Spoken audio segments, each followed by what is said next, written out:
Welcome to RGV real stories. ఈ రోజు నేను మీకు చెప్పబోతున్న కథ కేరళలో జరిగిన యథార్థ సంఘటన.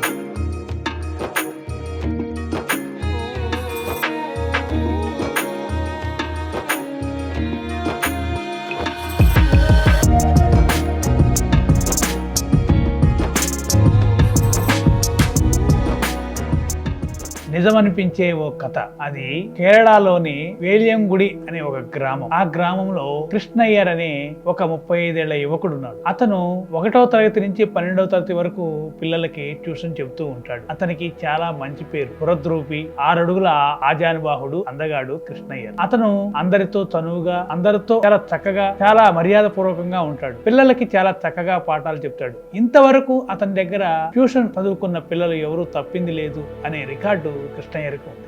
అలాంటి కృష్ణయ్యర్ 35 ఏళ్ళు వయసు వచ్చినా గానీ పెళ్లి చేసుకోలేదు. దాని గురించి ఎవరైనా అడిగితే అతను సీరియస్ అయ్యేవాడు, కోప్పడేవాడు. కృష్ణయ్యర్ 25 సంవత్సరాలప్పుడు పెళ్లి చూపులకు వెళ్ళి వస్తుంటే వాళ్ళ అమ్మా నాన్న సడన్ గా యాక్సిడెంట్ లో చనిపోయారు. అప్పటి నుంచి ఆయనకి పెళ్ళన్నా, పెళ్లి చూపులన్నా, అసలు పెళ్లి అనే మాట విన్నా ఆయనకి ఆ సంఘటనే గుర్తొస్తుంది. అది బాగా బలంగా నాటుకుపోయింది. ఇప్పటి నుంచి పెళ్లి అనే మాటని ఆయన మనసులోంచి తీసేశాడు. పెళ్లి చేసుకోకూడదు అనుకున్నాడు, ఇలాగే ఉందాం అనుకున్నాడు. అలా ఉంటున్న కృష్ణయ్యర్ లైఫ్ లోకి ఒక అమ్మాయి వచ్చింది. అది ఎలాగంటే, ఆ వేలాయంగుడి ఊర్లోకి శ్రీనివాసన్ అనే ఒక వ్యక్తి అక్కడ నివాసం ఉంటున్నాడు. ఆ శ్రీనివాసన్ కూతురే కోమలి. కోమలి 18 సంవత్సరాల వయసున్న అమ్మాయి. చాలా అందంగా, సాంప్రదాయంగా, ముగ్ధ మనోహరంగా ఉంటుంది. ఆ అమ్మాయి ఇంటర్మీడియట్ సెకండ్ ఇయర్ చదువుతుంది. ఆ అమ్మాయిని ఎక్కడైనా ట్యూషన్ లో పెట్టాలని అప్పుడే శ్రీనివాసన్ ఊళ్ళో ఉన్న జనాల్ని ఎంక్వైరీ చేస్తున్నాడు. ఆ ఊళ్ళో ఉన్న జనాలు కృష్ణయ్య గురించి చెప్పారు. అతను వెంటనే శ్రీనివాసన్ కృష్ణయ్య కలిసి, మాకు ఇంటర్మీడియట్ చదువుతున్న ఒక అమ్మాయి ఉందండి, ఆ అమ్మాయికి మీరు ట్యూషన్ చెప్పాలి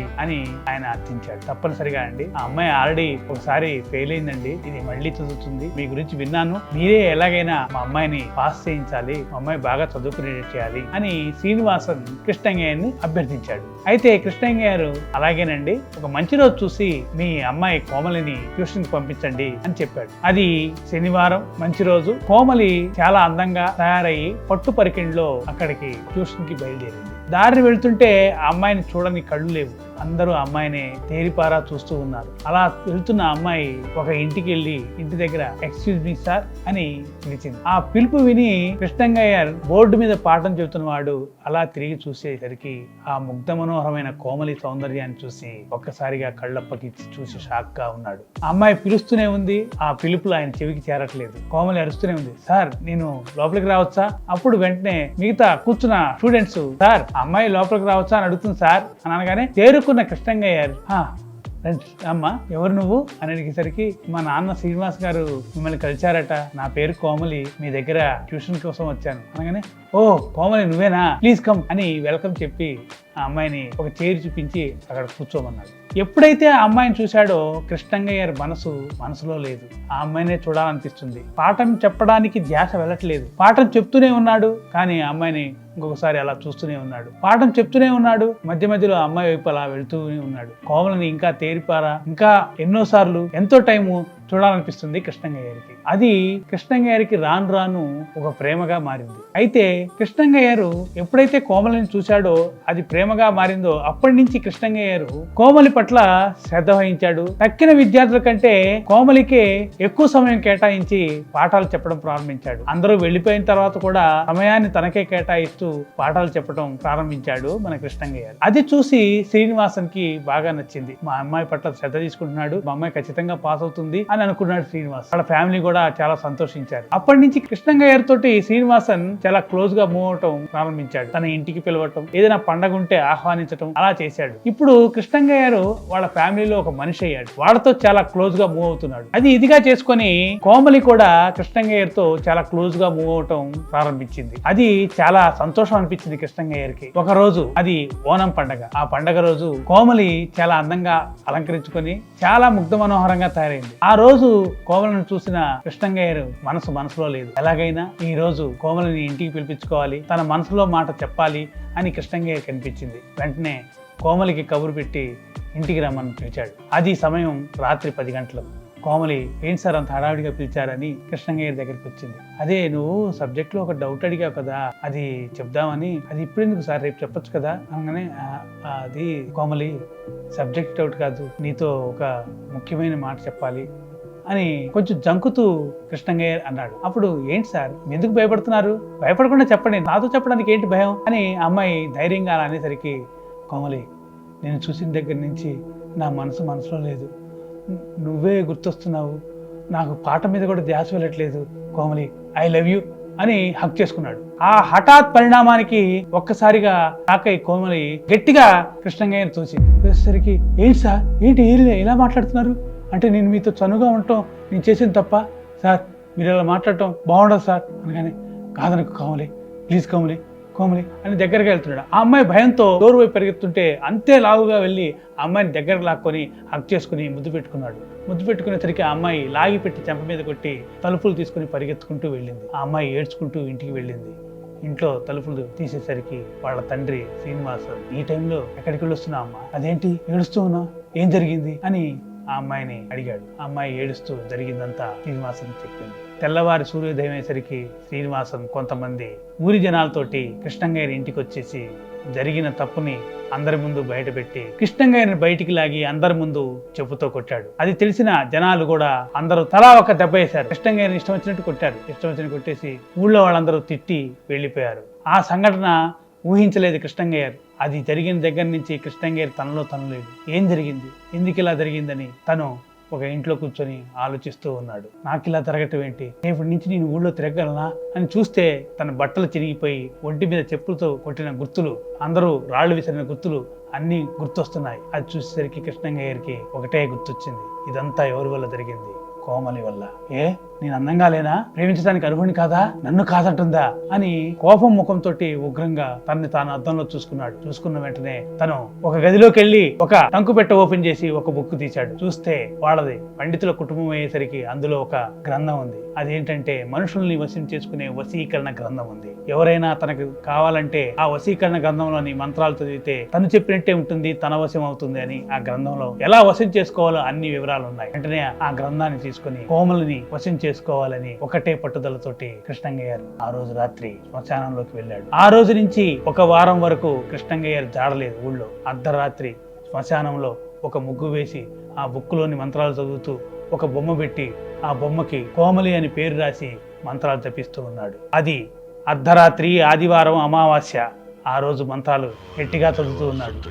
ఆ మంత్రాలు చదువుతూ కోమలిరా అని పెద్దగా పిలిచేసరికి ఆ పిలుపు అలా ట్రావెల్ అయ్యి ఇంట్లో బెడ్రూమ్ లో నిద్రిస్తున్న కోమలి చెవికి చేరింది. ఆ పిలుపు వినిపించగానే కోమలి అలా కళ్ళు తెరిచి నిద్రలో ఉన్న అమ్మాయి అలాగే లేచి ఎవరూ చూడకుండా పక్కన పట్టించుకోకుండా అలా నిద్రలోనే నడుస్తూ తలుపులు తోసుకుని బయటికి వచ్చింది. అలా బయటికి వస్తూ అర్ధరాత్రి ఆ ఊరిలో నడుచుకుంటూ వెళ్లి శ్మశానంలోకి చేరింది. శ్మశానంలోకి చేరి ఆ ముగ్గు ముందు కూర్చున్న కృష్ణంగయ్య ముందు కూర్చుంది కోమలి. అప్పుడు కోమలి కళ్ళల్లో కళ్ళు పెట్టి, కోమలి నువ్వు నా దానివి, నా కళ్ళల్లో కళ్ళు పెట్టి చూడు, నువ్వు నేను ఒకటే, మన ఇద్దరి ఆత్మ ఒకటే, నువ్వు నా ప్రియురాలివి, నిన్ను ప్రేమిస్తున్నాను, ఇక నుంచి నువ్వు నా దానివి, నా బానిసవి కోమలి అని మంత్రాలు కృష్ణంగయ్య అలా చదువుతూ ఉన్నాడు. చదివేసరికి అలా కళ్ళల్లో కళ్ళు పెట్టుకొని చూస్తున్నా కోమలి అలాగే అని ఇలా తల ఊపి, వెళ్ళు, నేను పిలిచినప్పుడు మళ్ళీ రా అని చెప్పాడు కృష్ణంగయ్య. వెంటనే కోమలి అలా నడుచుకుంటూ వచ్చి మళ్ళీ ఎవరూ చూడకుండా వెళ్ళి బెడ్రూమ్ లో పడుకుంది. తాను పడుకుంది, తను ఉన్న బెడ్రూమ్ లో పడుకుంది. తెల్లవారి చూస్తే మామూలుగా ఉంది వాతావరణం. ఆ రోజు కోమలిని చూడటానికి ఒక పెళ్లి సంబంధం వాళ్ళు వచ్చారు. పెళ్లి సంబంధం వాళ్ళు వచ్చేసరికి శ్రీనివాసన్ భార్య కోమలిని లేపి హడావుడిగా రెడీ చేస్తుంది.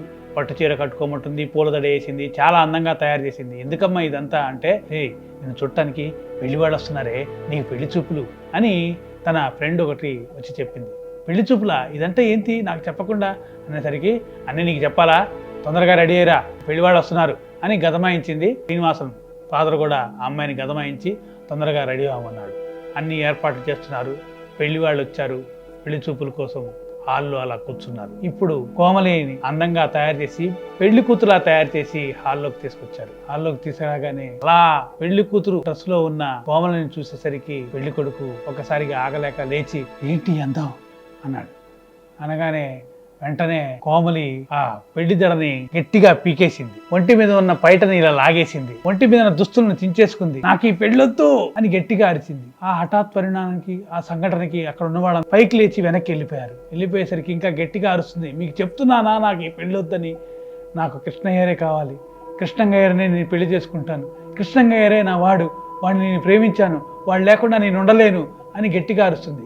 ఇది శ్రీనివాసన్ విని ఒక్కసారిగా షాక్ అయ్యాడు. అది విన్న ఊరి జనాలు కూడా షాక్ అయ్యారు. ఏంటి ఈ అమ్మాయి ఇలా మాట్లాడుతుంది అంటే, ఆ రోజు అనవసరంగా కృష్ణయ్యని మనమే కొట్టామా, ఆయన చేసిన తప్పు కాదా, అంటే ఇద్దరు ప్రేమించుకుంటున్నారా అని ఇలాంటి గుసగుసలు ఊళ్ళో మొదలయ్యేసరికి శ్రీనివాసన్కి ఏం చేయాలో పాల్పోలేదు. ఎందుకు ఈ అమ్మాయి ఇలా మాట్లాడుతుందని గబగబా వాళ్ళ భార్యకి చెప్పి సైగ చేసి అమ్మాయిని లోపలికి తీసుకోమన్నాడు. లోపలికి తీసుకుపోయి అమ్మాయి ఆగట్లేదు, గట్టిగా అరుస్తుంది, పిచ్చి పిచ్చిగా గంతులేస్తుంది.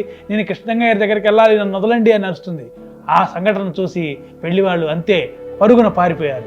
శ్రీనివాసునికి ఏమీ అర్థం కాలేదు. అర్థం కాక పిచ్చివాళ్ళ తిరుగుతుంటే ఊళ్ళో ఉన్న ఒక వ్యక్తి వచ్చి, మీ అమ్మాయికి దెయ్యమైనా పట్టి ఉండొచ్చు, లేకపోతే ఆ కృష్ణయ్య గాడే ఏదో చేసి ఉండొచ్చు సార్, ఎందుకైనా మంచిది ఊరవతల ఓ దర్గాలో ఫకీరయ్య అనే ఒక భూత వైద్యుడు ఉన్నాడు, అతన్ని కలిసి విషయం చెప్పండి, మీ అమ్మాయిని చూపించండి, మీకు మంచి జరుగుతుంది అని సలహా ఇచ్చాడు. ఆ సలహా విన్న వెంటనే శ్రీనివాసుని ధైర్యం తెచ్చుకొని ఫకీరయ్యని కలిసి జరిగిందంతా చెప్పాడు.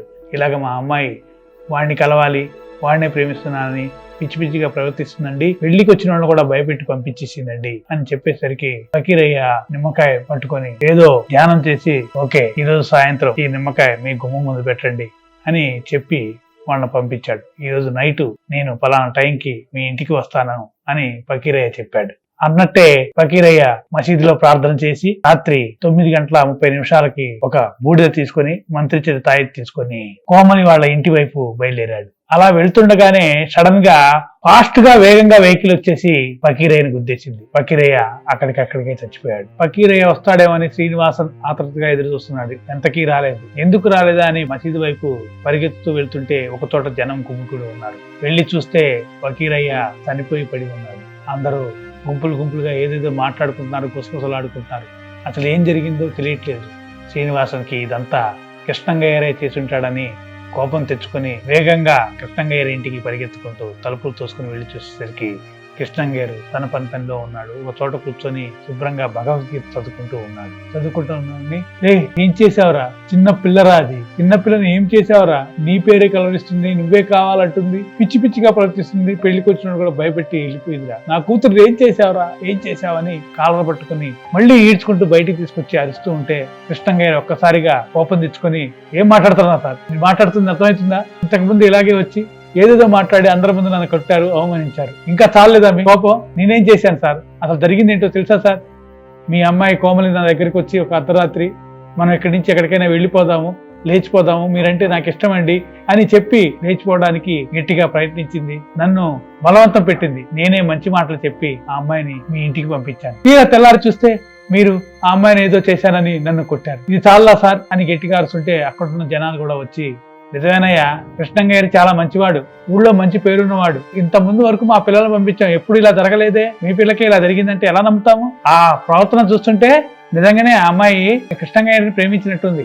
అందుకే అలా పిచ్చి పిచ్చిగా ప్రవర్తిస్తుంది అని జనాలందరూ అలా ఒక మాట అనేసి పంపించేశారు. కృష్ణయ్య అతను వెలువైపు ఒక చూపు చూసి ఒక నవ్వు నవ్వాడు. అప్పుడు శ్రీనివాసుని ఇంటికి వచ్చి చూసేసరికి బట్టలంతా చెదిరిగా ఉండి జుట్టంతా చెరిగిపోయి కోమలి అందవిహీనంగా అక్కడ పడింది, ఒక పిచ్చి దానిలా పడి ఉంది. ఆ అమ్మాయిని చూస్తూ శ్రీనివాసుని భార్య రోధిస్తూ ఉంది. శ్రీనివాస్ కూడా ఆ సంఘటన చూసి ఏడుస్తూ ఉన్నాడు. ఏంటండి, మనకేంటండి ఇలా జరిగింది, అసలు ఎందుకు ఇది ఇలా ప్రవర్తిస్తుంది, ఏమండి నాకు అనిపిస్తుంది ఇక్కడ ఉండటం మంచిది కాదనిపిస్తుందండి, మనం ఈ ఊరి నుంచి వెళ్ళిపోదామండి, ఇక్కడ ఉంటే ఏం జరిగిద్దో ఏంటో తెలియట్లేదండి, అది ఎప్పుడు ఎలా ప్రవర్తిస్తుందో తెలియట్లేదండి అనగానే శ్రీనివాసన్, అవును నువ్వు చెప్పింది నిజమే, మనం ఈ ఊరి నుంచి వెళ్ళిపోవటమే మంచిది, ఇక్కడి నుంచి వెళ్ళిపోదాం అన్నాడు. అలా ఒక 10 రోజుల తర్వాత ఒక బెడ్రూమ్ లో మంచానికి పూలతో అలంకరించి చాలా ఆనందంగా ఉన్నాడు కృష్ణయ్య. అది అమావాస్య అర్ధరాత్రి సమయం 9:30. ఆ టైంకి కోమలి చాలా అందంగా తయారయ్యి ఆ